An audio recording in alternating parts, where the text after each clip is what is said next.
And with that, I think we'll get started. So welcome back to Chatbook Part 2.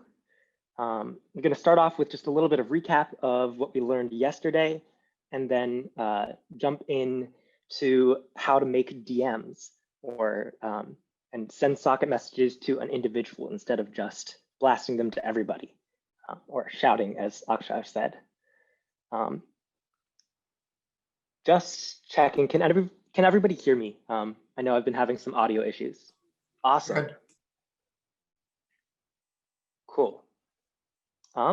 So jumping into review from yesterday. First of all, what are sockets? And a socket really is just a way to communicate. We get a socket endpoint at the server over here, as well as socket endpoints at the client over here. And these are connected so that we can talk into one end of the socket, and get messages out the other side. And so that's how we can talk from the server to the client. And so this is fine on the client end. We just have one socket, and that's why, if you remember from yesterday, we were just saying socket.on. But on the server side, we have a bunch of sockets, and it might be kind of confusing to have to deal with all of them. So we use a nice little thing called socketmanager.getIO, and that's what we use to package all of the sockets together into a big bundle. And that's how we shout at all of the sockets at once. So we can shout at everybody who's connected and tell them the same thing all at once. And overall, just Socket Manager has a bunch of useful functions that will help you deal with all of these different sockets that you might have connected. And if you take one thing away from this slide, please remember it's just that sockets are a way to communicate from the server to the client. And all this code is in server-socket.js and client-socket.js. You can look there if you want. You don't need to just yet. We'll guide you through it when it's time. So jumping into what this looks like in practice, maybe on the client side, we have socket.on, where there's the two cats, Whiskers and I think it's Jess, who are waiting for a message. When they get that message, they're going to say that message back. I don't know. That's just like, I guess cats don't really meow back at each other, but maybe that's a thing that these cats do. Lol, copycat. Yeah, that's good. Yes, these are copycats, and they're going to say back the message. So they've set up this socket.on, which is going to listen for a new message event, and when that happens, it's going to call this callback function. So maybe Fluffy sends a new post request to /API/message with the message meow. And the server says, OK, you said meow, so I'm going to shout that at everybody who's nearby. So we say socketmanager.getIO, because remember, that's the whole bundle of all the sockets together.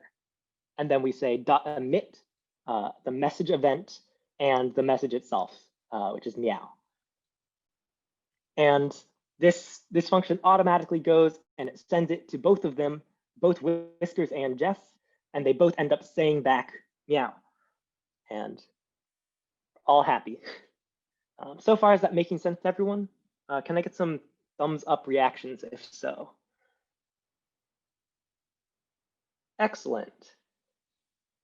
Awesome. Looks like Akshay did a great job yesterday and everybody understood. So the problem here is, what do we do if we're trying to send direct messages? Like we currently can't do that, because what happens is maybe if Fluffy sends the message meow, but wants to send it only to Whiskers, then we would like to say, hey, there's a new message meow, and we're only sending it to Whiskers. The problem is socketmanager.getIO.emit really is just a public thing. We send it to all sockets or none of them. By the way, if you see the shorthand IO, in general, what we mean is socketmanager.getIO. That's just when we don't have enough space on the slides. So there's a problem here because we can't send just a message to just one person, and that's not really good for privacy. So in order to fix this, we're going to have to dig down into what this line of code actually means. Like right now, it's kind of mysterious. We don't really know how it works. But it turns out that behind the scenes, actually, we have one socket for each individual cat that we're talking to, or without cats, we have one socket connected to each client. And right now, we've labeled them as Whisker socket and Jeff socket, but really more realistically, they're just some random socket. It's not labeled. And we have this IO object that's holding on to these different sockets and keeps track of them for us. And so that's what socket manager.getIO is. And when we do socket manager.getIO.emit, what it's really doing behind the scenes is it's saying, hey, socket 1, go emit this message, and socket 2, go emit this message. So when we're shouting at everybody like that, it doesn't really care what name, or like whether Whiskers is with socket 1 or Whiskers is with socket 2. It doesn't care about that because it's just sending to everybody. So what we want to do is we want to be able to intercept this and say, hey, can we send to only socket 1 because socket 1 is connected to Whiskers? And in order to do that, we need to figure out how to actually know that socket 1 is associated with Whiskers. So what we do is when the socket connects, we actually make sure that the socket says, hey, by the way, Whiskers, you're on socket 1. So Whiskers can find that out. The server still doesn't know that it's Whiskers, but Whiskers now knows that they're on socket 1. So what we can do then is we can send back a post request to /API/init socket saying, hi, it's Whiskers, and my socket is socket 1. You just told me this. And quick quiz, does anybody remember how the server is going to know that Whiskers is telling the truth about this? Anybody say in chat? There should be one variable that they're going to check. Yeah, that's also correct. Yes. Yeah, they're going to use the tokens to check and create rec.user. And with rec.user, they can know exactly that it's Whiskers. And so what we can do is we can actually then associate Whiskers with socket 1. So we have staff has built this method for you called socketmanager.addUser. I don't think you ever really need to call this yourself, but we've just added it for you to automatically connect these two. And because of this, we can get a nice association, and we can get a direct mapping, so that when we want to find Whiskers socket, we can look up the associated socket number and then connect immediately. So we can actually say we're going to send just to Whiskers. There's a question in chat. Since socket 1 is not part of the token, can the client connect to socket 2 where Jeff is listening? Yes, in this setup, Whiskers could lie and say, hey, I'm on socket 2, and then they would be on the wrong socket and they could get Jeff's direct messages. However, these socket numbers in practice are not usually socket 1 and socket 2. They're usually a, I believe, 64-bit random number. And they are, in practice, very hard to guess. There's probably some better security we could do here. So if you feel like upgrading it, go ahead. It was a little bit too much effort for this basic setup, I think, for us. So basically with this, we now get this new function called socketmanager.getSocket from user ID. And this lets us look up what the socket is associated with a particular user. And we've already made this function for you, so you don't have to worry about it. You can just use it and things will work. So with that, we can just say socketmanager.getSocket from user ID and pass in Whiskers ID, and then emit the message that we want to send just to Whiskers. And so now we've created a DM. And that is pretty much just about it. That's all of the socket functions you really need for most of your work here. So I'm going to have you guys visit weblab.2/chatbookdocs as well as weblab.2/socketguide. Chatbook docs has been updated with today's workshop info, and the socket guide has just some reminders and some overviews of the 3 main methods that we're going to be using, which is the shouting method, the direct message, which is kind of like a whisper, and as well as the socket.on to listen for when someone's talking to you. So please make sure to visit there. The Chatbook docs, by the way, have some handy info for the workshop about like the React structure. So you'll want to be on there even before we get started with the workshop itself, which is actually right now. So I'm going to go ahead and get started on the plan for how we're going to build the rest of Chatbook. So if you remember yesterday, we built out this chat component and the single message and the new message components, which we used to actually build the chat itself. However, we were only able to talk to all chat with that.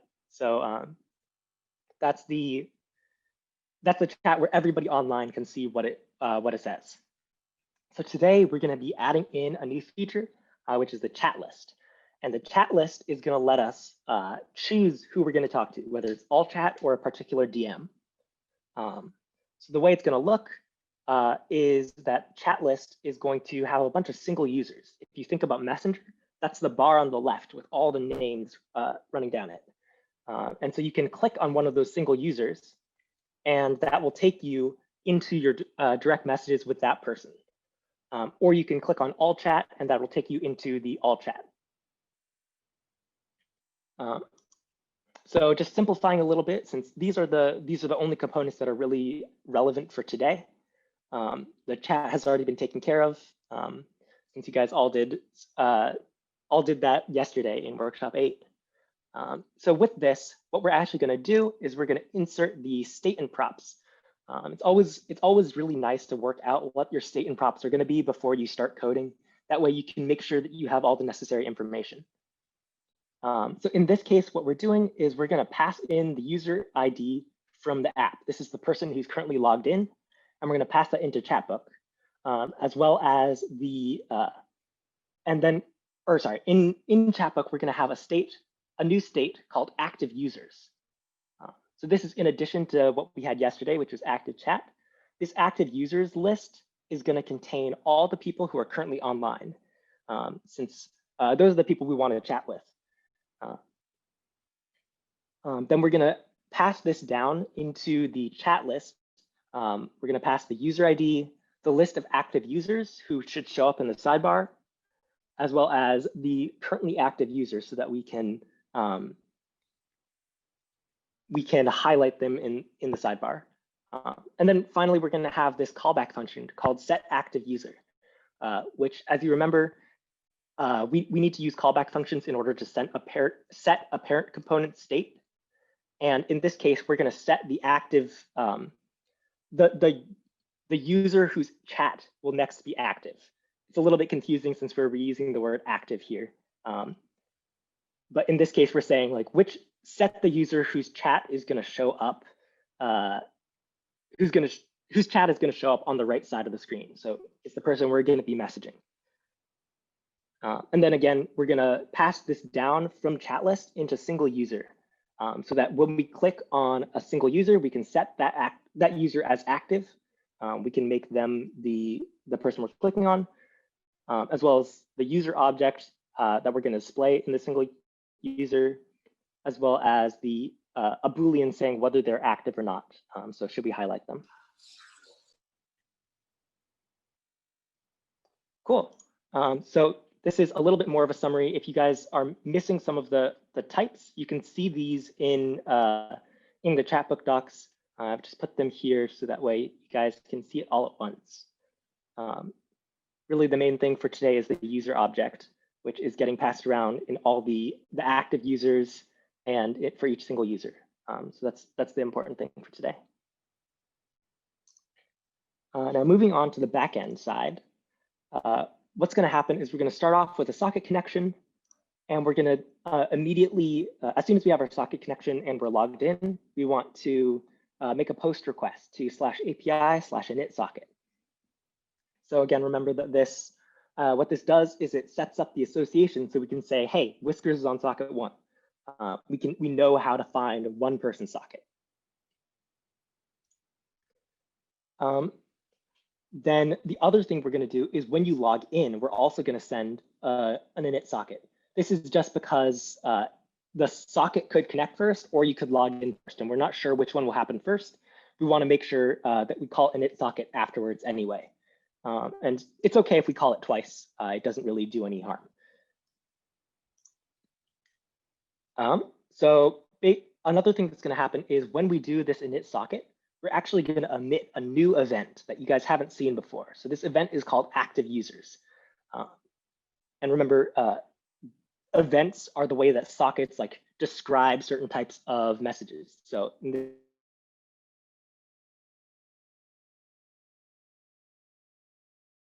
a list of the users who are currently online, and so you should update your state accordingly. Another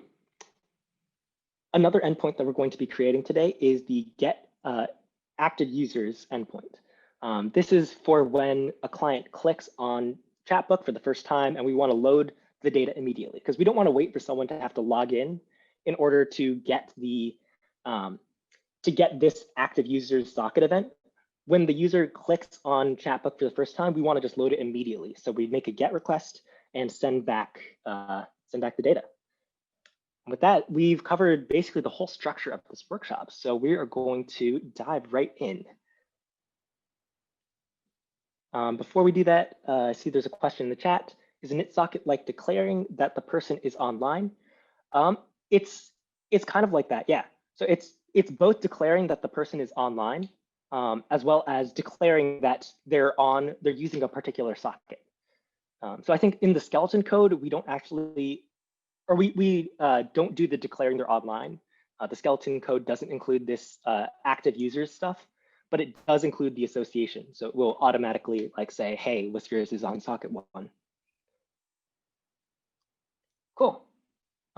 So with this, as a friendly reminder, make sure that you're in Chatbook React. You don't want to be messing up your project code or color hunt. And then make sure to git reset hard and git checkout to w9-starter. If you don't check out just now, that's okay, because I'm going to be coding the next step. But make sure to start your hotloader and server with npm run hotloader and npm start in separate terminals. So I'm actually going to go ahead and do that myself. You guys can all see my terminals, right?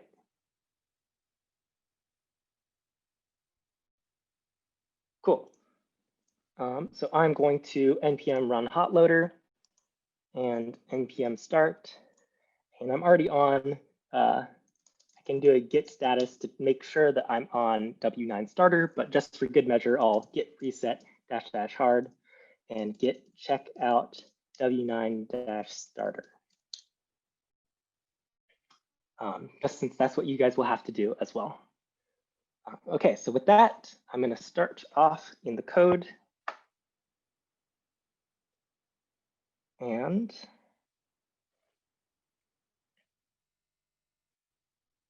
we're going to start off by actually defining and using the init socket API route. So first in api.js with control or command P to get there. What we're going to do is we're going to add this new route. So we actually started making it over here. By the way, you guys can code along with me, or you can just watch. If I'm moving a little bit too fast, then don't worry about coding. We'll check out afterward. So what we're going to do here is we're going to make sure that the user's actually logged in, because if they're not logged in, then we don't know who they are, so we can't associate them with a socket, which kind of defeats the purpose of this whole init socket API route. So we're going to say only if rec.user exists, so they must be logged in. Then we're going to say socket manager.add user rec.user. So we're associating the user with this socket. And we're using this this function get socket from socket ID because the user has passed in their socket ID. I'm going to close this so you have a little bit more space to see.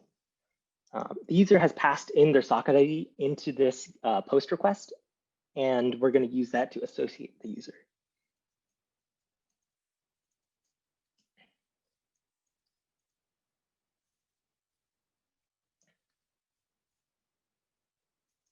And I can, I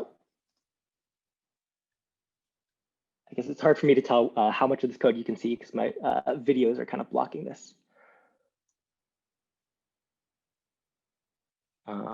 Okay, but moving on, now that we've defined this route, which again is just associating the socket with the user, what we can do is we can go and try and use this. So we're going to go to app.js, again with controller command P. And we're going to go to the handle login function. So what we're saying here is that when we finish logging in, we're going to assume that the socket has already connected, so that when we finish logging in, we're going to make a call to init socket. So we're going to say post /i/init socket, and we're going to pass in a socket ID equal to socket.id.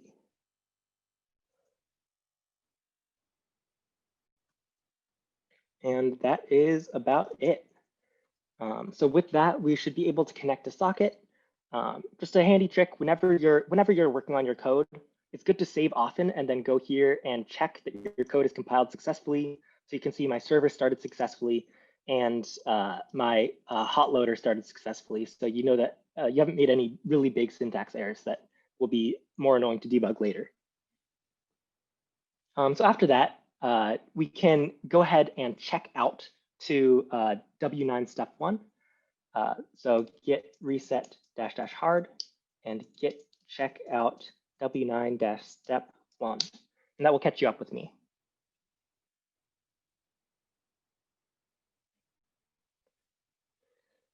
So in this step, we're going to set up some of the just some of the React components that we need to render. So the chat list itself and the single users inside of it. So we're going to go into singleuser.js with controller command P, and we're going to implement this render function so that we can actually show the users in the chat list. So again, remember that whenever we switch into HTML in JavaScript, from JavaScript, we want to use these parentheses, and then we can start typing. I'm just going to type away so you don't have to listen to me talk for like 5 minutes.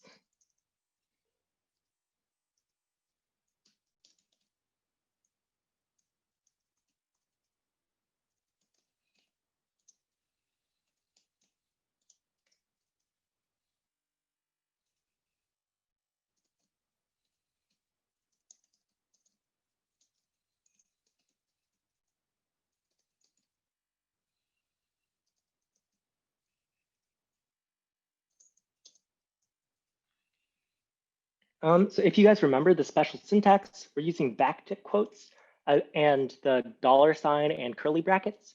What this means is this part is a regular string, but inside of here, inside of the curly braces, we're going to be running this JavaScript code.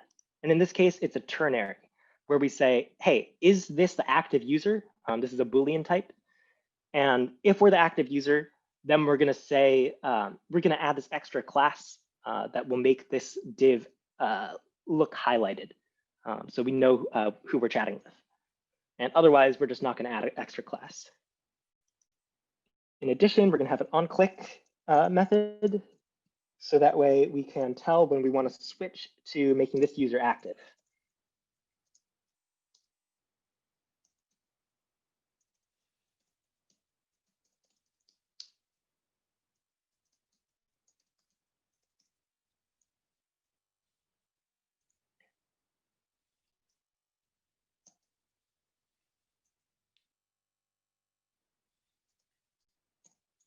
And finally, inside of this div, we're going to put the user's name, so that way we at least know who they are.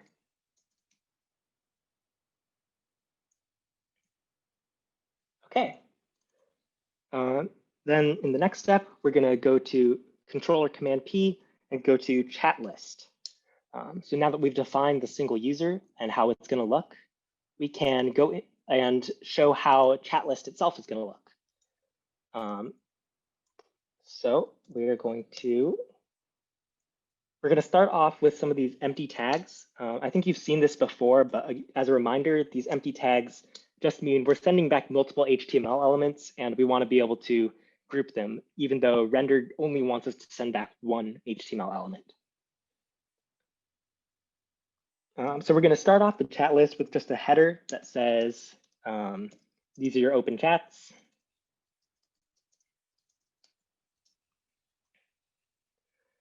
And then we just want a list of all the single users. So we're going to have to map all the active users into single user components.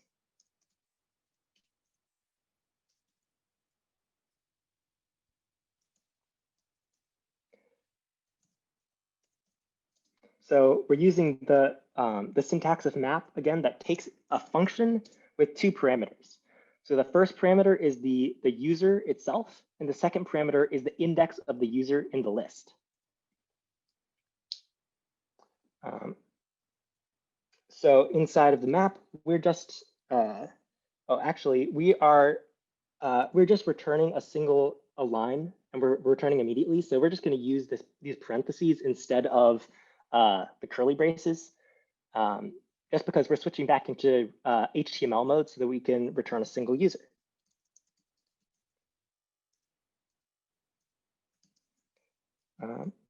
And here we're passing in a key. Again, remember, you should always provide a key when you're doing map.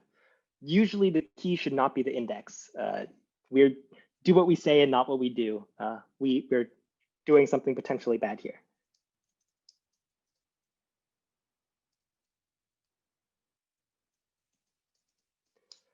We pass in the function to set the active user. We pass in the user that we want to associate with.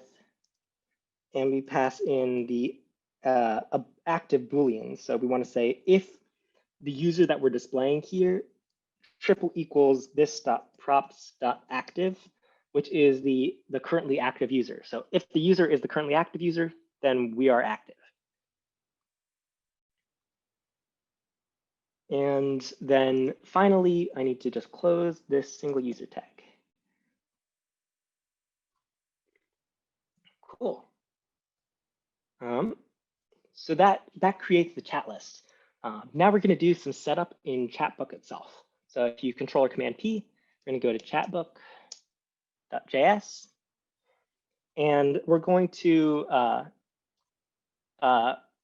first go to constructor and add a new prop in. So right now we just have this active chat, or sorry, not a new prop, a new state. So right now we have this active chat state, which if you remember was how we displayed the chat itself. But today we need the active users. So we're going to add just active users as an empty array. And this array will get populated later. Actually using this load message history function, which just makes a GET request for the, oh, sorry, that's not even right. We're going to actually populate this in just a second, or you are. So the next step is that we're going to actually create this set active user function, and it's going to take in the user. And for now, we're just going to make it a console.log because I don't know, I'm too lazy to actually write it right now. We'll get back to it later.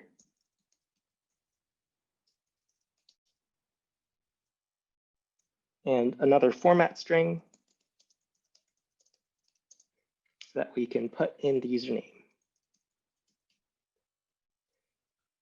And again, you don't have to use these format strings in your own code, but it's good to recognize them because you'll see them on the internet when you're just using Stack Overflow and stuff. OK, so that ends it for this step. And the next step is actually going to be you guys adding the chat list component to Chatbook.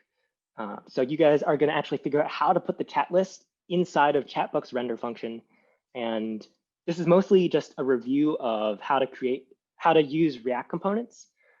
So hopefully you guys remember how to do this. And if not, we'll go over it in just a second. So please git reset hard and git checkout to W9-step 2 and see what you can do.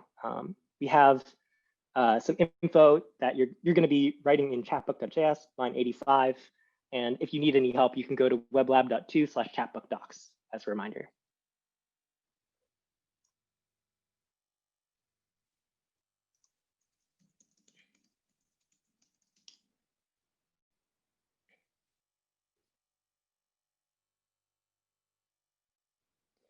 I see that there was a question in chat about the key. Since we were setting it just equal to the index, if we go back into chat list, what we probably could do is set the key equal to user._id, and that would be a little bit better. And it's something easy to do just since the user already has a unique thing associated with it, so we can just use that unique thing.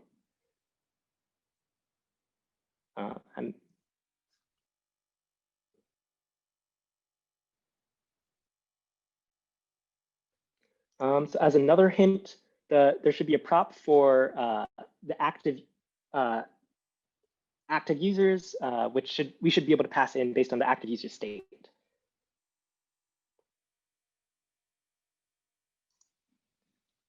And as a final hint, if you look inside the state of the active chat, we should see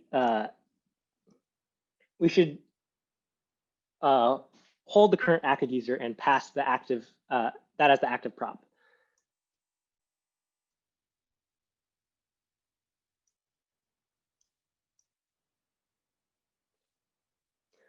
So go ahead and give me a thumbs up reaction if you are all set on this, just as I can't see all of you at once, so it's a little hard for me to judge when you get finished.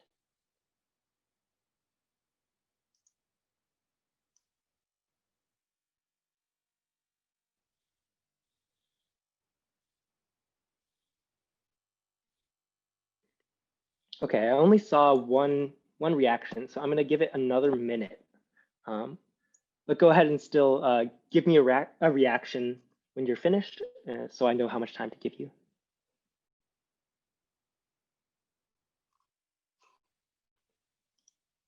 Okay, maybe I just can't judge time, so you'll have more than a minute.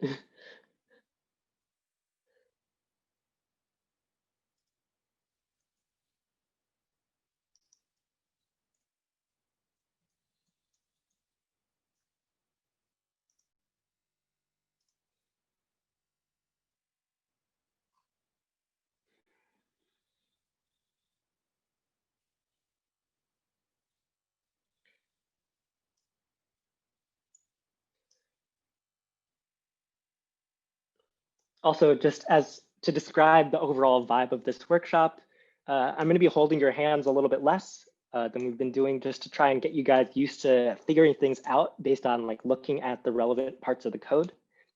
Since your projects are coming up, and this is going to start being important, that you can figure out where to look to find the answers you need.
All right, I think I want to move on just for the interest of time, but if you could give me just a like a slower reaction if you really want just another second or another minute. All right, you will have another minute.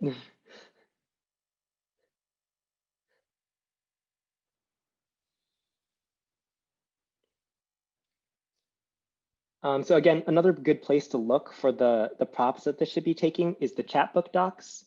So if you go to weblab.2/chatbook-docs, you can get a list of all the you can see all the states and props that we're going to be passing in, and you can see where they live.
All right, I think we're gonna have to move on at this point. If you haven't quite finished, that's okay.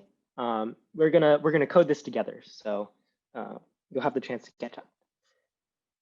So if we go into our code and we go into Chatbook, so Control Command P to chatbook.js. Actually, I should check out with you guys. So I should start with a git reset -- hard and a git check out w9 step 2.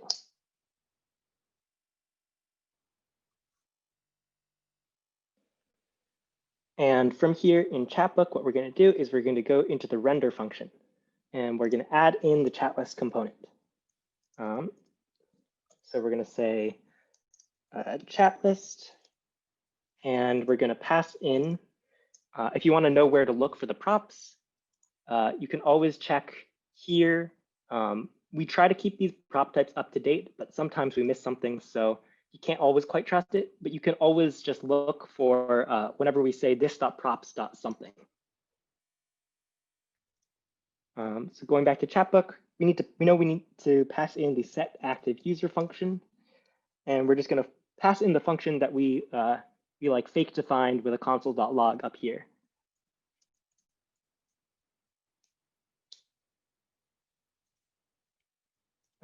And we also need to pass in the user ID of the user who's currently logged in.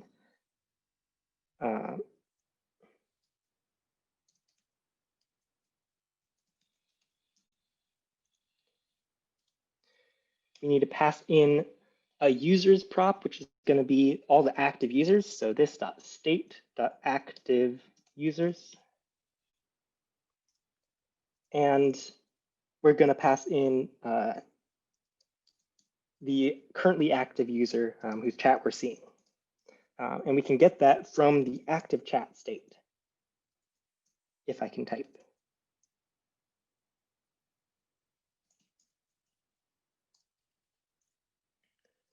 And finally, always remember to close the tag.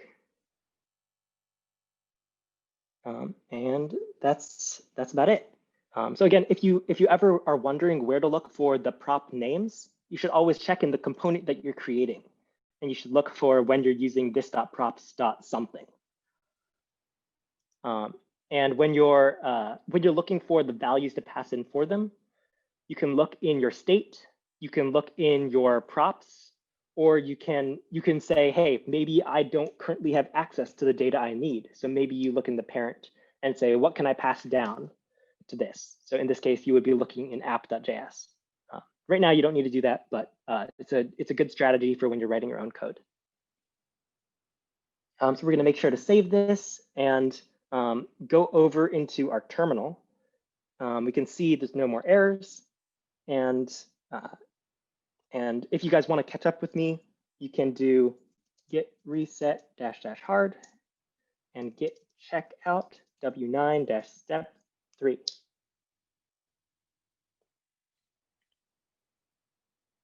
And this will make sure that you're all on track.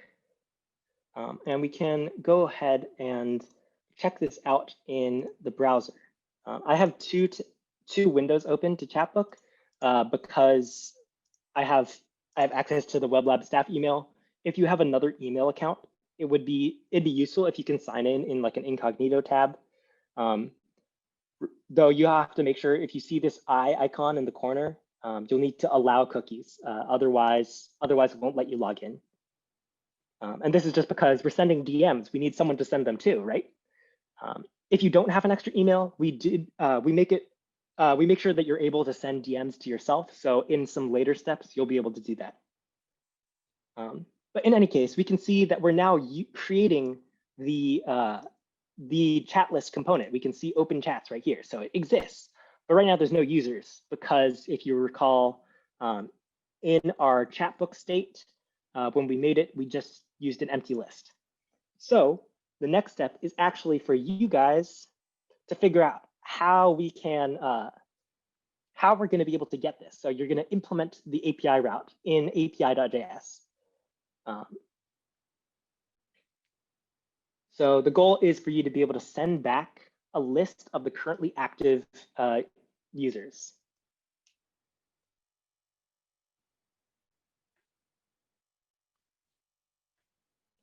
So remember to catch up, you can do git reset -- hard and git checkout w9 step 3.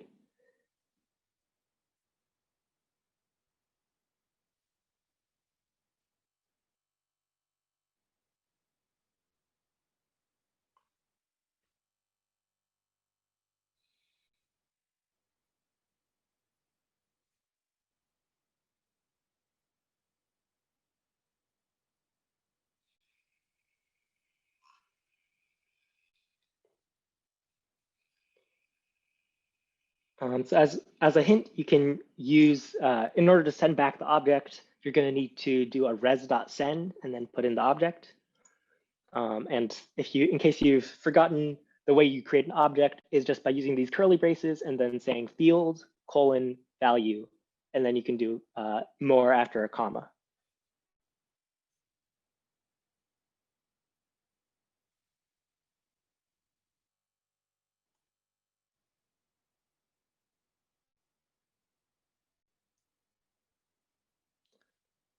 So I see a question in the questions doc. How does it decide which user is set in the set active user function?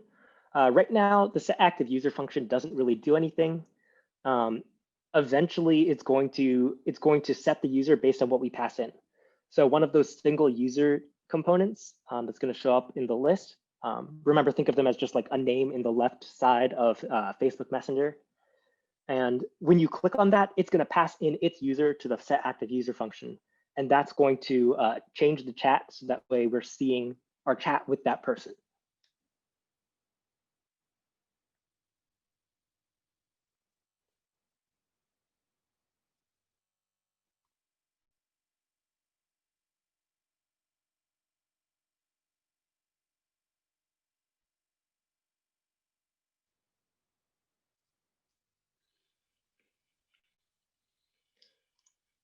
And as another hint, you can find all of the connected users with socketmanager.getAllConnectedUsers. Hopefully, you've been able to dig around a little bit and find out how you could do this.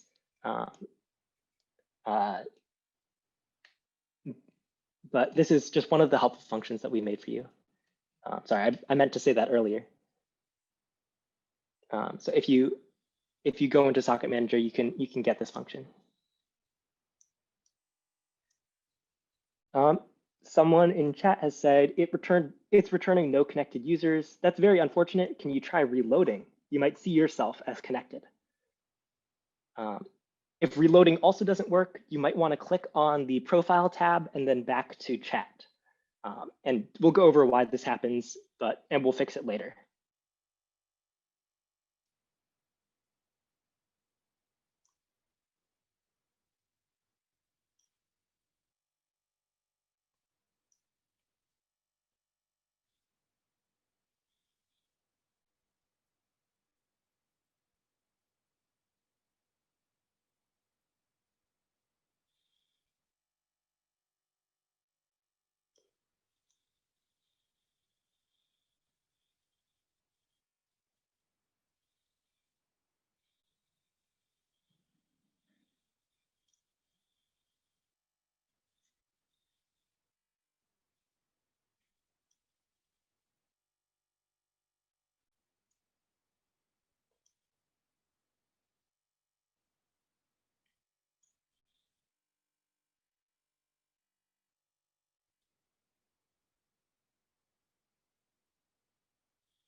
All right, it's been about 5 minutes. So how are people doing? Can you use either like a thumbs up or a slower to say if you're feeling good about this or if you want a little bit more time?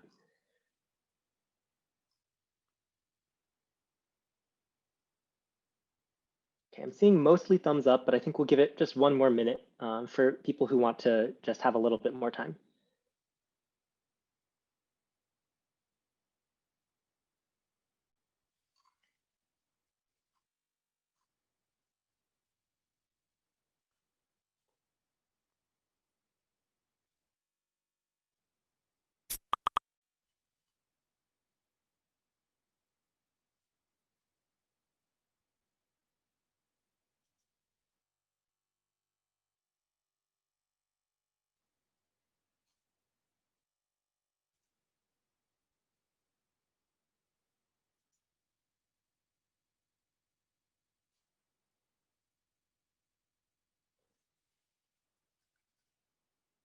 By the way, while we're here, I realized I forgot to mention that today's workshop is a little bit long, so lunch is getting pushed back by half an hour.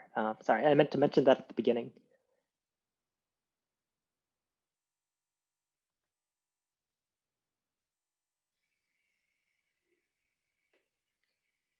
So this workshop is going to be going all the way until 3 Eastern.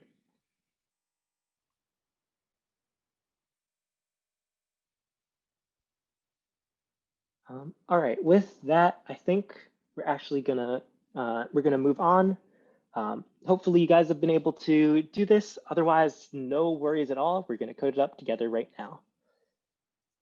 So I'm just gonna close out of these files just because my window is a little bit small right now. And I'm going to open up with controller command P the API.js file. And we're going to go into the active users route. So here on line 102. And we're going to say, OK, how can we figure out who's active right now? We want to send them back with res.send. We want to send them back with the name active users. We want to get that from socket manager. Get all connected users. And so that just makes sure that we're able to figure out who's online, and we send them back in this object. And that's the answer to our GET request.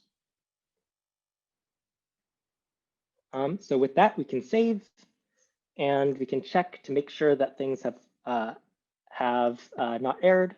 Note that if you see this error, which is trying to proxy something about socket.io with a big mess after it, you don't have to worry. That just means your server was temporarily down, maybe while it was reloading, and the front end freaked out. But it's not actually something to worry about if you see that particular error. So if you want to catch up with me, you can do a git check out, or sorry, git reset -- hard, and then git check out W9 - step 4. And that will get you all caught up with step 4.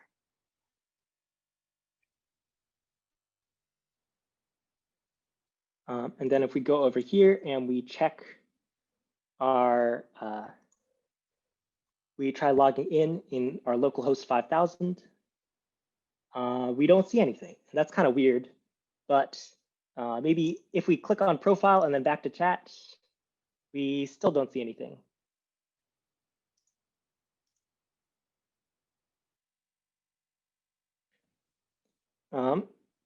And oh yeah, the reason for this is because we actually haven't used this this API request. We just defined it, but we never actually used it anywhere. And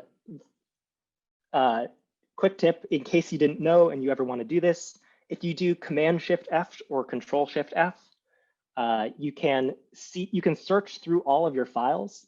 And so we could search for /API/active users, and we see no results found. So that's a pretty good way to be sure that we never use this route anywhere, as a good debugging tip. And so because of that, we're gonna want to use it right now. So we're gonna go to chatbook.js with controller command P. And we're gonna go to the component did mount function. Remember, this is where we make all of our GET requests to try and load the page. You always do it in component did mount.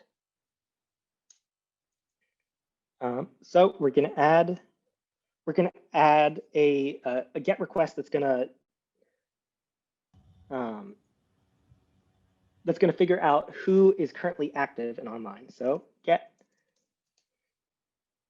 /API/active users. And when we get that answer, then what we're going to do is we're going to take the data and we're going to do this.set state active users. And then we're going to do something sort of similar to what we did yesterday when we were adding a new message, except this time we want to add in a new user into this list, because there's one thing that we want in our chat list that normally doesn't show up. They're not an active user, and that's all chat. So if you scroll all the way up to the top of the file, you can see that we've defined this all chat constant, which sort of looks like a user object. And so it's a fake user object that we're going to use to represent all chat. So we're going to say all chat, and we're going to have that as a list dot concat with data.active users. And so this just makes sure that we're adding in all chat into this users list. So we always have all chat as someone we can talk to. And if we save that and we go and check out here, we can see I made some sort of mistake.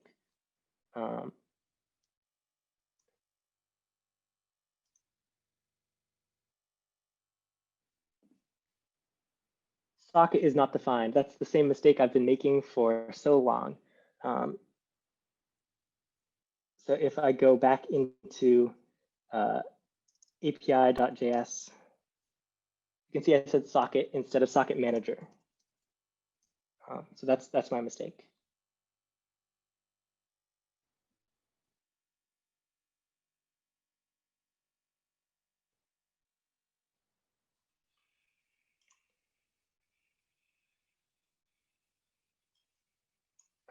Sorry, I'm just having some Zoom setup problems. Cool. So now that we fixed that, we can scroll to the bottom. You can see that the server is running properly, and the client is also running properly if you ignore these socket things. And we can go over here and log back in. And we see in the chat that we have alt chat and me. And right now, it doesn't do anything if we click on it, but we can at least see both of them in the list. So that's cool. But the kind of weird thing is if we log in over here, this is logging in as the Web Lab staff email. The one on the right will always be staff. Again, it shows up. It doesn't show up with anything right now. And this one also didn't update to say that Web Lab staff is online. So that's kind of weird. But if we go all the way back, if we go to profile and then back to chat, then it loads and it says, OK, everyone's online. And here, if we go to profile and then to chat, it also says everyone's online. So that's kind of annoying that we have to do that. So you guys are actually going to fix this with some sockets. If you, to catch up, you should do a git reset -- hard and a git check out w9 step 5. Oops.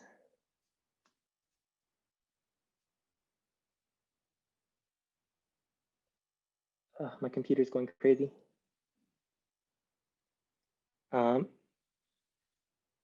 And you can, you guys are going to catch the new active users event. Remember, this is sent out by some code that staff has built for you, so you don't have to worry about exactly what it's doing. And you're going to try and catch this event and update the active user state. So this is going to be relatively similar to the GET request that we just made inside of Chatbook. However, you're going to be doing it with sockets. So, oh, fancy.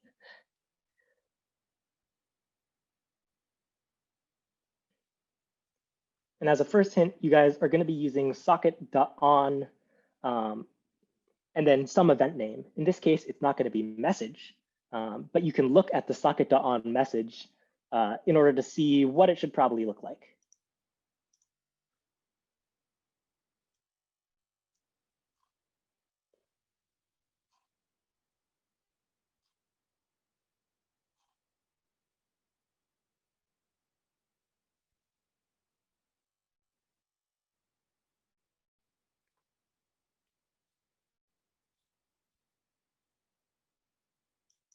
I see there was a question in chat about what if we put all chat in the state to start with? You definitely could do that.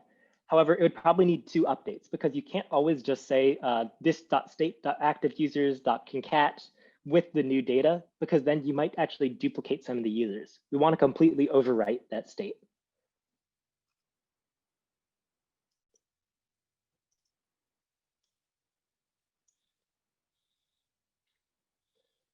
As another hint on how to do this, remember, you can also look at the GET request we just made to see how we set the state with the new active users.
there's a question in chat about whether you're supposed to do the emit part in the back end. No, that's already taken care of for you. If you're curious though, and you've already finished this step, you can see where we send out the socket event in server socket.js. So you can see we do it whenever we add a new user or remove a user based on if their socket connects or disconnects, or if we do the init socket event or if their socket connects. But again, that's something that's sort of more advanced, so you guys don't really need to look at it, and it's also taking care of you in the skeleton code, so that part isn't as important for you guys to learn how to do.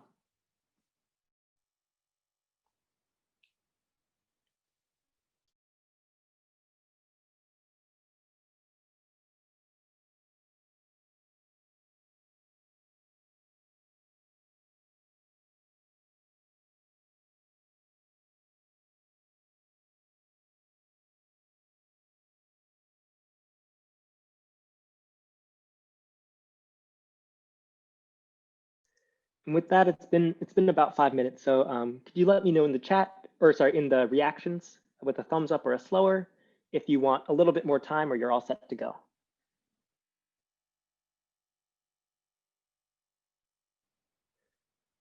All right, I'm seeing mostly people are ready to go. So I think this time, in the interest of time, I'm just going to move on. So if you're not quite all caught up, then we're going to be going over this all together. So don't worry about it. So what we can do is we can go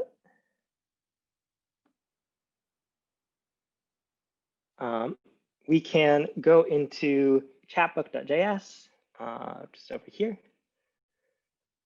and we can add into the end of component did mount. So if you remember from yesterday, and it's also written in the socket guide that we sent out, weblab.2/socket-guide, you should always put your socket.ons in the component did mount unless you really know what you're doing, and then you can put it elsewhere.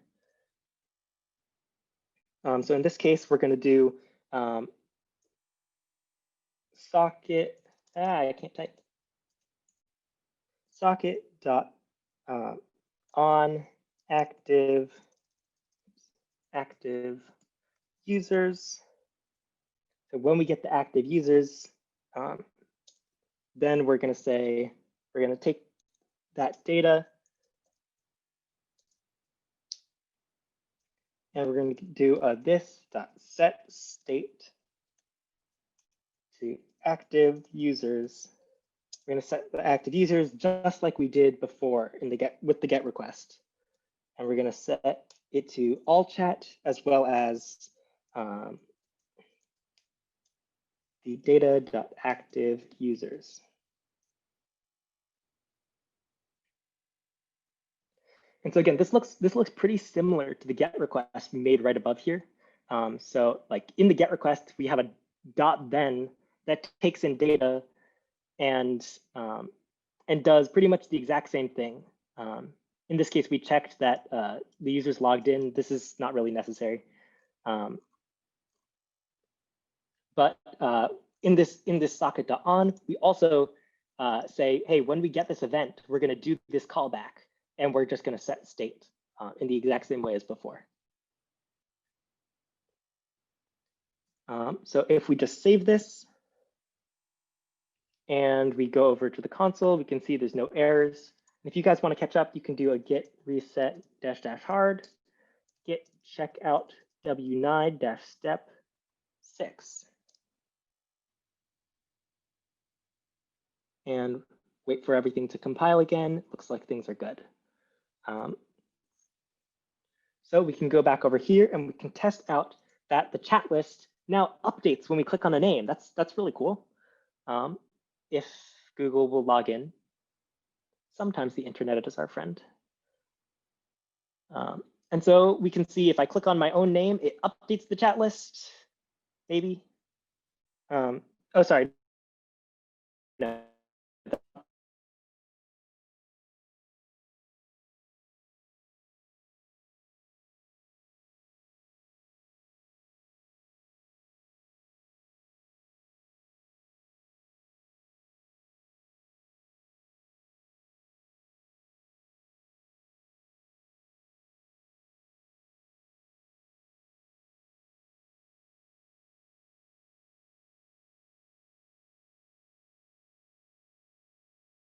step.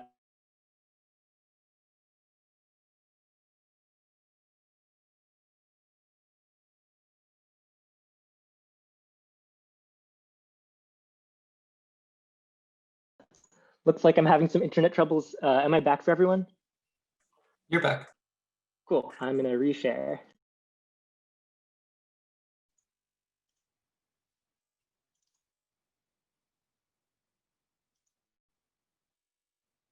Can you all see this again?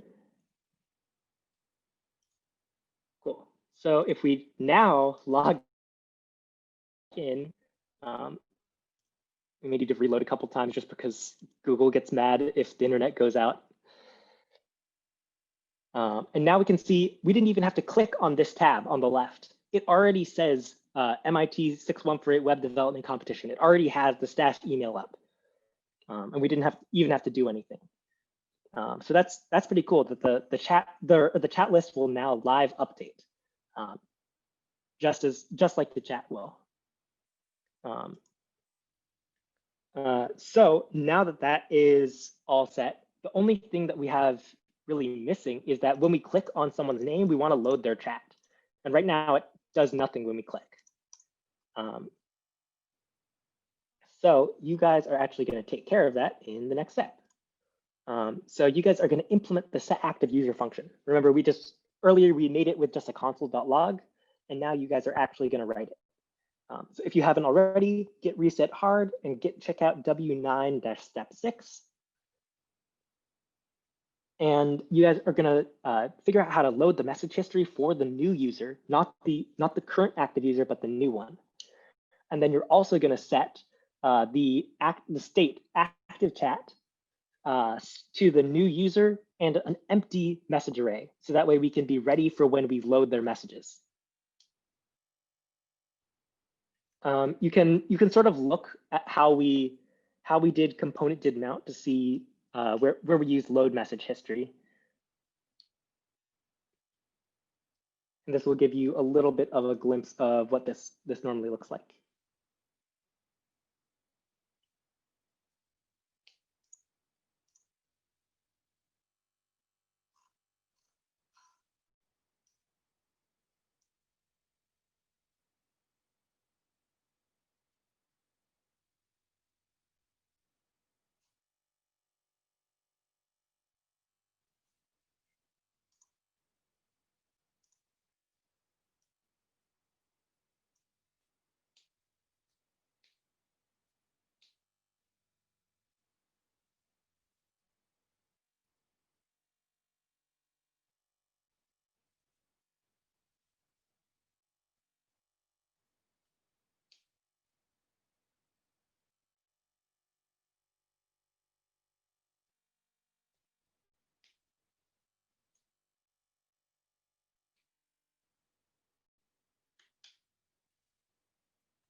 So as another hint, we already saw how to do the we did set state in load message history. So you can use that as sort of a template for how you're going to do this.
So that's a good question in chat. Why do we use an empty array for the messages in this step? Why don't we want to set it to the message history? That's a great question. And the answer is that load message history is going to take a while. So it's actually going to go do a GET request, which, as you remember, is asynchronous. And asynchronous code won't finish in time for us to do the set state. So when we click on the username, what we're going to do is we're going to show a blank chat. So then the users kind of figure out that it's just loading. Like if you show a blank screen for just a little bit, usually people get used to the idea that it's just loading. And then as soon as load message history finishes and the GET request comes back, then it's actually going to fill in all the messages that we are loading. If you don't remember what load message history is, you can just look at how the function is defined, or you can look back at workshop 8 steps. But the exact inner workings of it are not that important for today. Yeah, so this works because the set state happens before load message history. Again, probably if you were in like 6.031, that you'd probably be required to do some sort of check to make sure that the set state really does always happen before load message history. But in practice, it's always going to be faster. So there's not really a reason to waste effort trying to prevent that.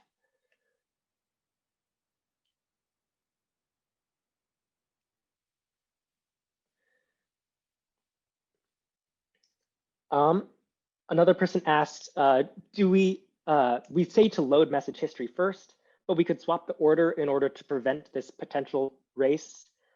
You could do that. It's not usually, it's usually, I think, better to start the GET request first, because you're like 99.99% certain that it's gonna take a long time anyway, and you'd rather start it early so that way it has more time to finish. But in practice, yeah, you could swap them around. It probably doesn't matter at all. If you had like a really complex function instead of just a set state, then you would probably want to do that.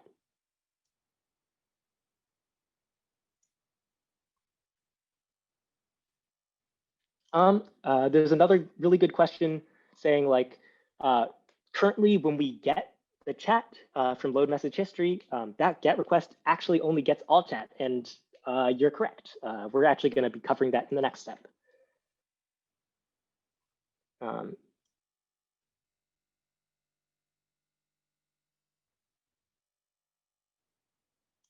There's also another question about caching. You can do caching. It's probably a good thing to do, but we're lazy. All right, I think in the interest of time, we need to move on. So hopefully you guys have had the chance to do this step.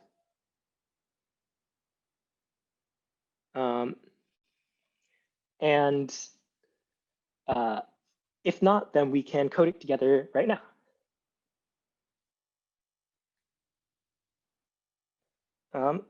So we're gonna in this active users function, we're gonna replace this console.log.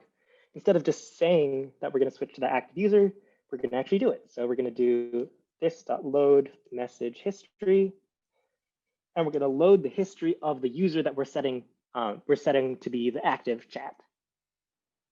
And we're also gonna say this.set state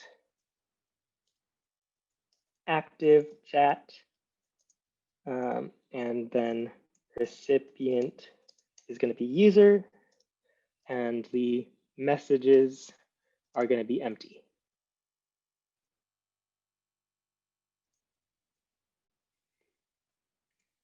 And with that, we have now implemented reloading, and we can check that our code compiles correctly. And if you, oh my God, my computer is going crazy. If you want to catch up, then you can use git reset --hard and git check out w9 step 7.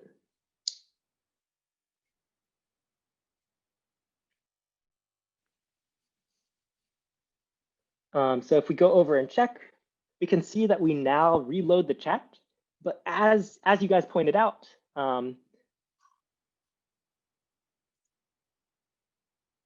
it actually, every time we do this, it just loads all chat. It doesn't matter who we clicked on. And again, the reason for that really is because in API.js, if you don't have it up, you can Control or Command P to get there. But in API.js, if we scroll to the chat route definition, so when we say we're sending back chat, the query here is always saying, hey, we're looking for all chat. We want messages that people sent to all chat. And that's obviously not going to work for what we're doing. Right now it's ignoring the argument we pass in of the user we want to load. So what we're going to do here is we're going to actually update this query to be a little bit more useful.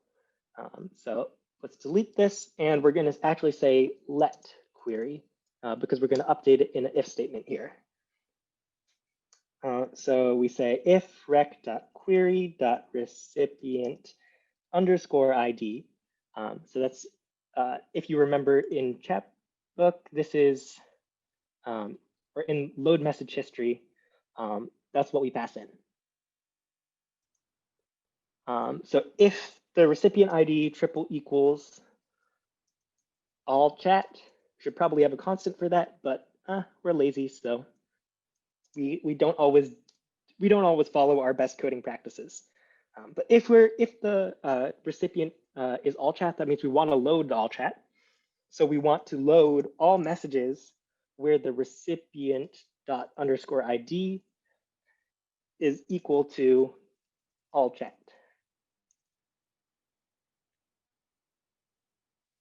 Otherwise, we know that we're trying to load a DM. So what we're going to say is that the query is one of two things. And when you want to do one of two things, you can use this special $or, $or, and then pass a list of queries that you're going to check for. So what we want to check for is if the sender is the current user and the recipient is the person you're DMing, or if the sender is the person you're DMing and the recipient is the current user. So that way you're getting all the messages you sent or all the messages they've sent in your DM. So what you can do is you can add in two queries for this. Sender._ID is equal to rec.user._ID and recipient._ID is equal to rec.query.recipient_ID. And then we also want the other way around. So sender._ID is rec.query.recipient_ID or recipient._ID is rec.user._ID.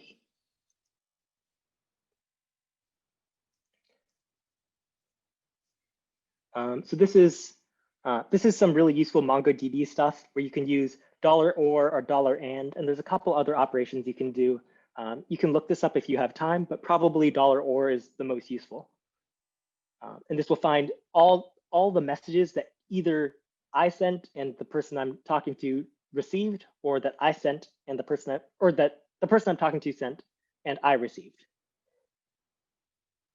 So with this, we can now this line at the bottom still finds something that matches our description and then sends all of those messages back to the user.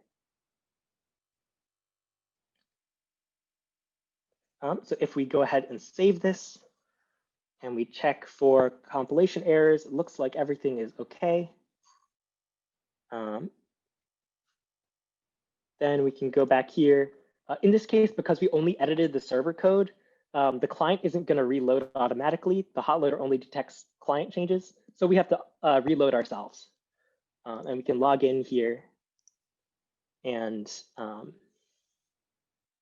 we can see when I click on all chat, it reloads all chat. But when I click on my own name, it reloads just my messages to myself.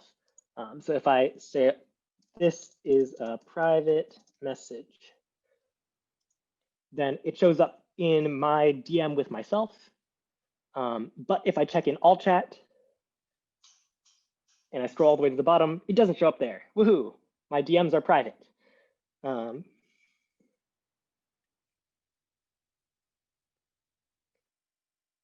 However, there is one problem, which is if I log in this other email, and let's say I'm trying to send a DM, then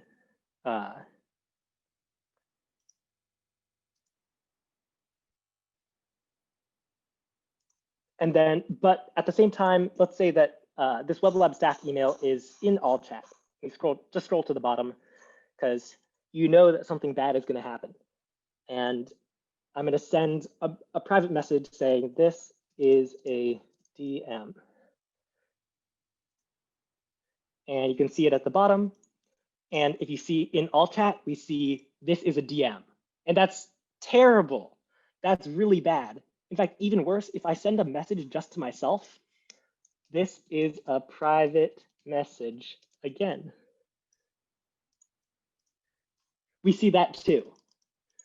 That's awful. We hate that.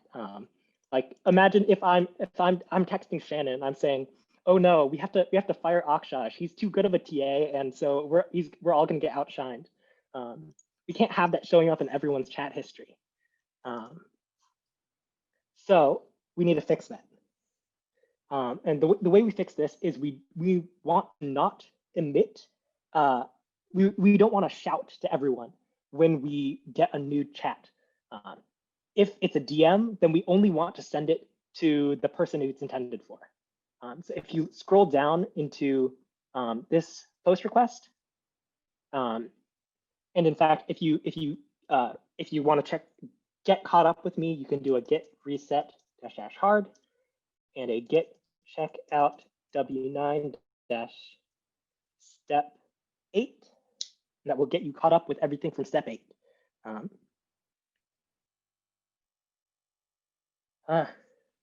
And you can see that what we want to do here is right now we're using socketmanager.getio.emit. And if you remember, that's the tool that we use when we want to shout to everybody who's currently connected. This says, hey, everybody who's here, I want you to know there's a new message and this is what it says. But what we can do instead is we can just use an if statement to decide that if this message is a DM instead, then we don't want to do this. We actually want to just send to the one person using the new syntax that we learned today with socket manager.get socket from user ID. So we can say if rec.body.recipient, why is that such a hard word? _ID == all chat. So if that's true, then we want to broadcast this message to everybody because everybody needs to know what's in all chat. Then I just copy pasted this. Then we can do socket.getio.emit because that will tell everybody about it. And otherwise, we know for sure that this is a DM. So in that case, we want to do something slightly different, which is we want to only send to the sender and the recipient. And right now, we're just going to send to the sender, just because we want to confirm that the message is sent. For now, we're not gonna actually send it to the person who's supposed to get it. So we're going to say socket manager.get socket from user ID. And we're going to pass in rec.user._ID. And then this just gets this singular socket that's associated with the recipient. And because we only have that one socket, then we can do .socket.emit, a new message event, and it's going to have the message object that we were sending before. So again, this emit is only going to the one person. This is only going to the person who sent the message. Eventually, we're also going to send it to the person it's intended for, but this is just so it shows up after you've sent it yourself.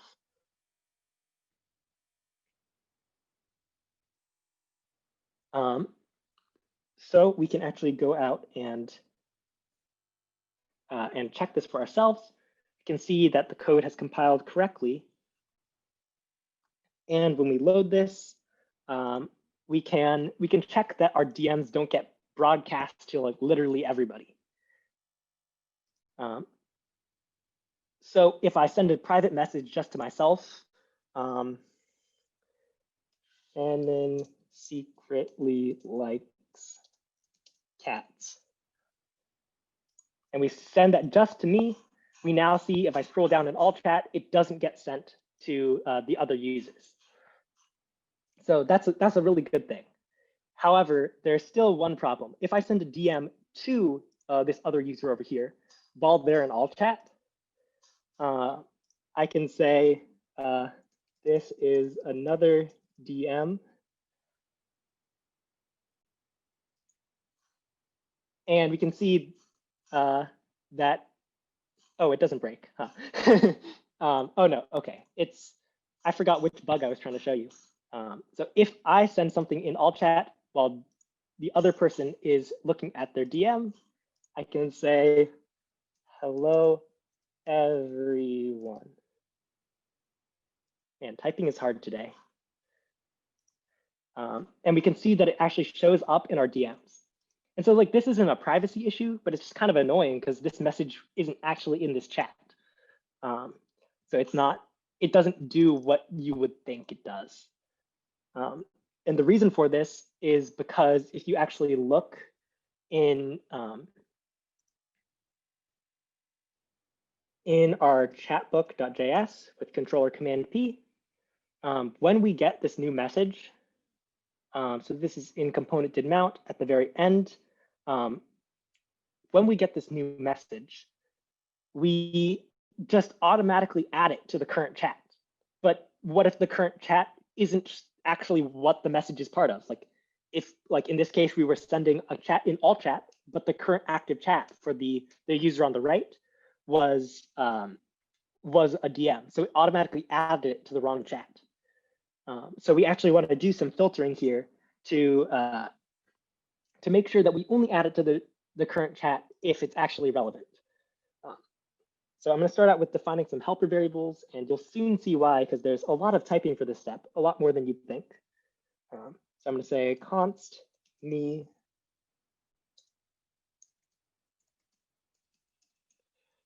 So this is the ID of the user who's currently logged in.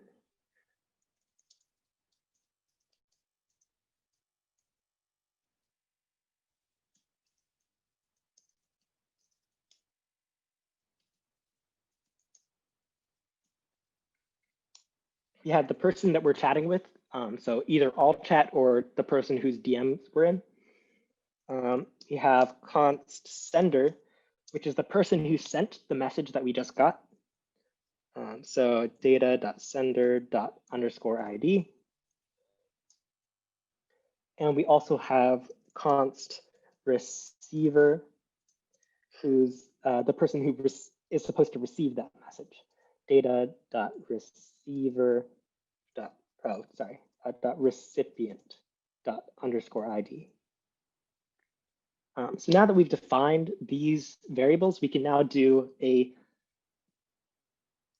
slightly complex if statement that'll have 3 different cases. And so these cases are meant to filter out just the messages that are supposed to be in the current chat.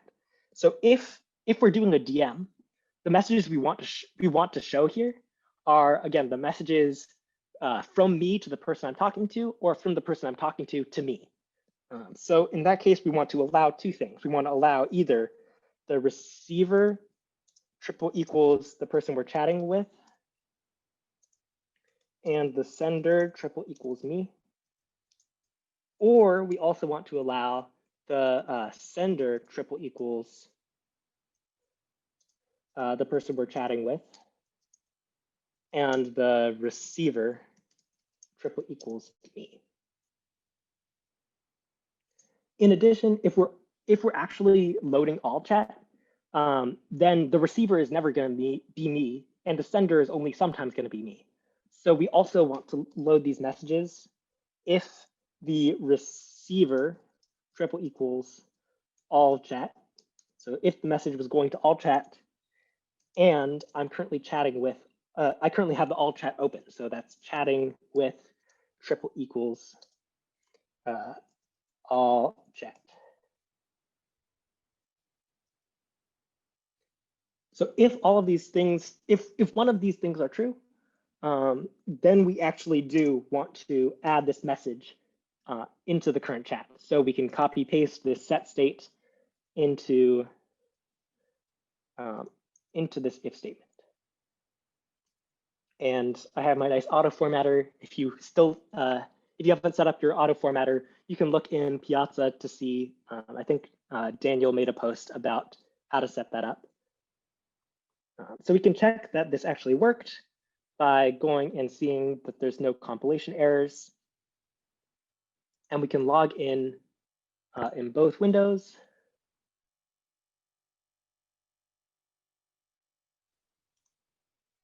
And when we send a message in all chat,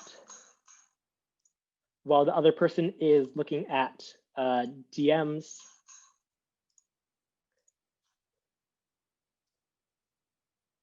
hello again.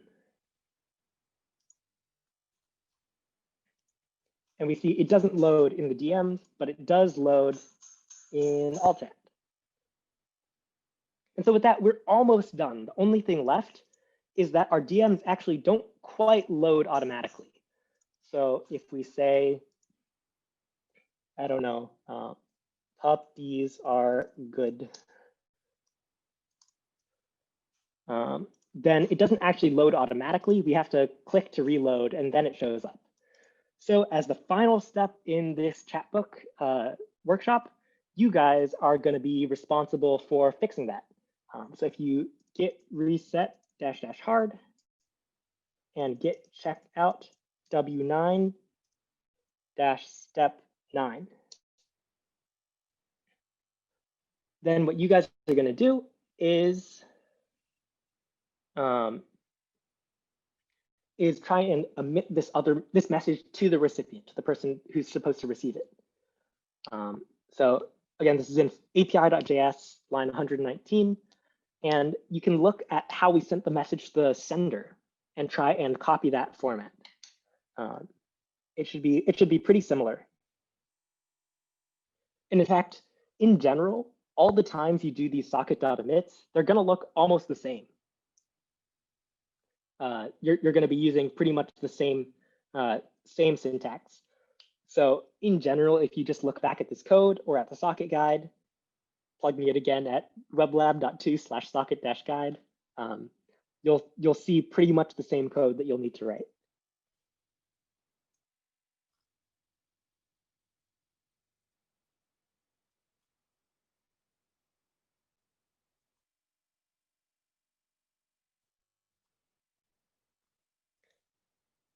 There's also some questions in the chat about sorting these messages. Yeah, at no point did we sort them.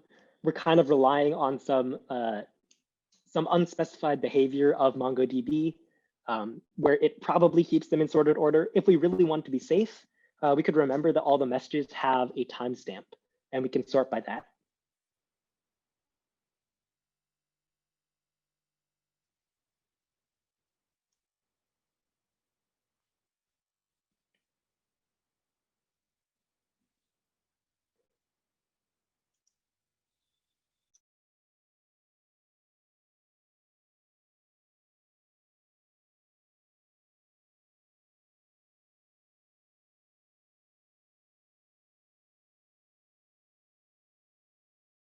There's also a question about understanding the stuff in server socket.js.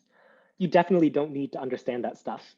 The important stuff is all at the very bottom of the file. You can see the methods that we define for you. You don't have to know what they do exactly, but all you need to know is the names of those functions. The names tell you exactly what they do.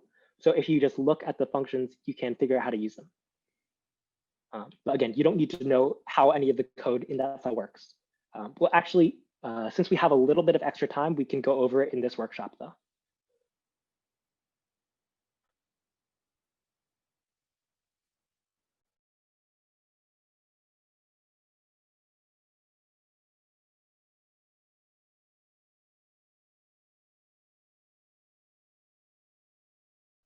All right, and I haven't been keeping track of time well, so could you give me a thumbs up or a slower reaction if you want more time or you think you're good? Awesome. It looks like everybody is just about. Whoops, I just remuted myself. We can go ahead and do this together. And don't worry if you haven't done it yourself, because we'll catch you up. So in this case, we're going to be in API.js again, and we're going to go down to here and see that right now we're just sending this socket message, this like individual socket message. So like, again, this is a whisper as opposed to a shout. And so we're just sending this back to the sender. And instead of that, we want to send it to the receiver as well. So socket manager.get socket from user ID. And we're going to pass in rec.body.recipient_ID. Remember, it's sometimes a little bit confusing because we use similar names, but this is what we passed in from the front end as part of the information going into this post request. And so that recipient ID will get us the socket using this function, and then we just emit another message to them. So we emit a message event with the message object as the data. And since this is on multiple lines, I'll just put a return here so that way you can see it all together. Or actually, yeah.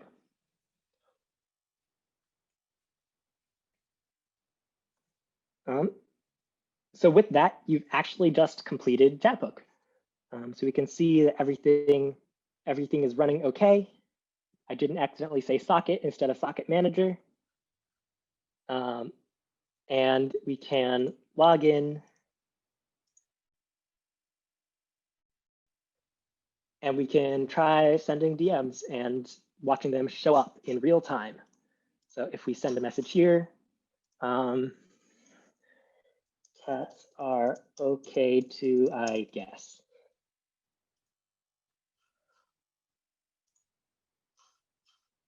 Then it will apparently not show up live because I actually don't know why. It should be showing up live. Oh, it's because I have an error.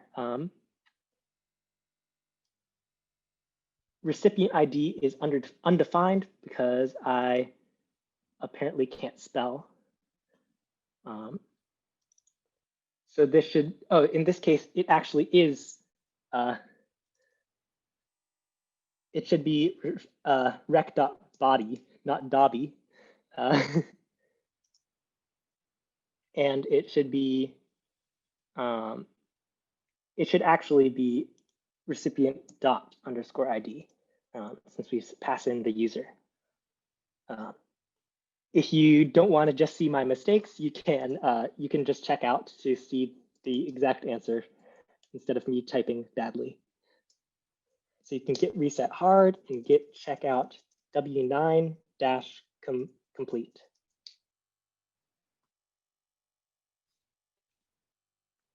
And now when we log in and send a direct message, it will actually auto reload instead of crashing the server.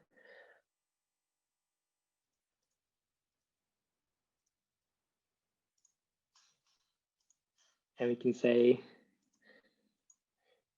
trying this again. And it live reloads there, and it live reloads here too.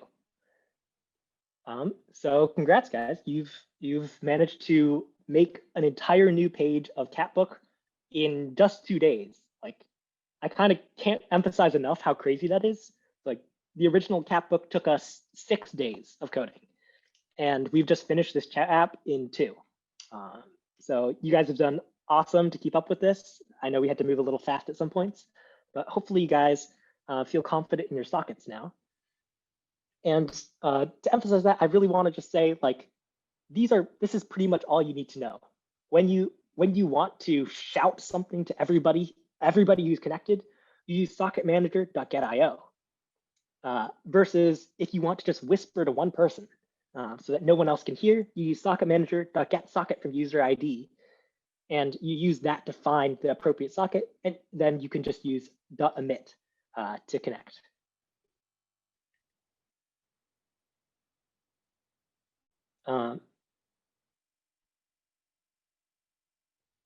There's a question in chat for like sending direct messages to yourself. Yeah, in the complete code, we sort of inserted this without telling you that we removed duplicate messages if you're sending a DM to yourself.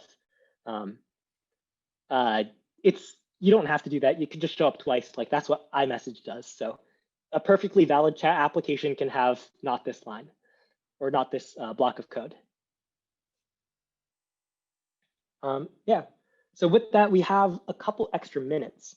So what I'm going to do actually is show you guys the code in client socket and server socket.js. So this is kind of some of the magic that goes on behind the scenes that staff has already taken care for you. If you don't totally understand this part, that's okay. It's not something that you really ever need to touch. So if we go here into client socket, you can see it's actually a really small file. Basically, all of it is just imports or like defining constants. Like this is just the name of the website we're on. And here we use the socket.io library to create the socket itself. And then the only thing that's really important here is this socket.on. So we wait for the event called connect, which is actually an event that gets created automatically by socket.io. So as soon as the socket is set up, this happens and automatically makes a post request here to a init socket. So again, this just makes sure that we are actually associating our socket with our user ID, just in case the socket connects after we log in.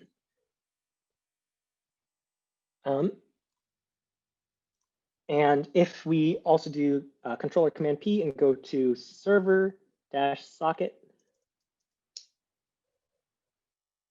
we can see mainly just the important part of this file. There's an init function, which we call for you in server.js. This function really just sets up the socket stuff. It makes sure that we like automatically look for connection events, which again is another event created by socket.io for us. And it also looks for disconnect events, which tells us, hey, this user is no longer online, in which case we automatically remove the user for you. The stuff you really need to know, though, is these functions. These are the functions that we provide for you in the skeleton and that might be useful for you in your app. So we have get socket from user ID, which you guys saw today. We also have get user from socket ID. You guys probably won't need to use this, but it's there if you ever find a purpose for it, I guess. You have get socket from socket ID. This is something that we used in the init socket function. You probably won't need to use it anywhere else, but just in case again. And finally, we have get all connected users. This function actually isn't provided for you in the skeleton. It was made specially for this application, but it's a really simple function if you want it. All it does is get all connected users says, hey, everybody in our socket to user map, which is just an object that maps a socket ID to a user ID, and it says, give me all those users. So it will find you all those users. And then the final function you need to know is the getIO function, which just returns this reference to the socket library, and which kind of magically takes care of everything for us.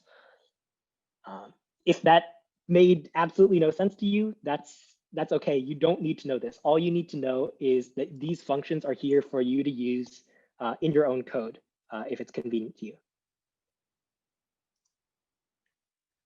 And finally, to sum up, this is pretty much all that you're going to be doing in sockets in practice. Like 99% of you probably are only going to use these functions if you're using sockets at all. So you have socket.on on the client side. You're going to probably put this in component did mount. and it's going to look like an event name and then a callback function that you do when you get an event. But if you get a socket message with this event name. On the server side, you can do two different things. You can either shout with socketmanager.getIO.emit, or you can whisper to just one person with socketmanager.getSocket from userid.emit. All of this information is, again, available to you at weblog.to/socket-guide. And with that, I think that's everything. So good job. And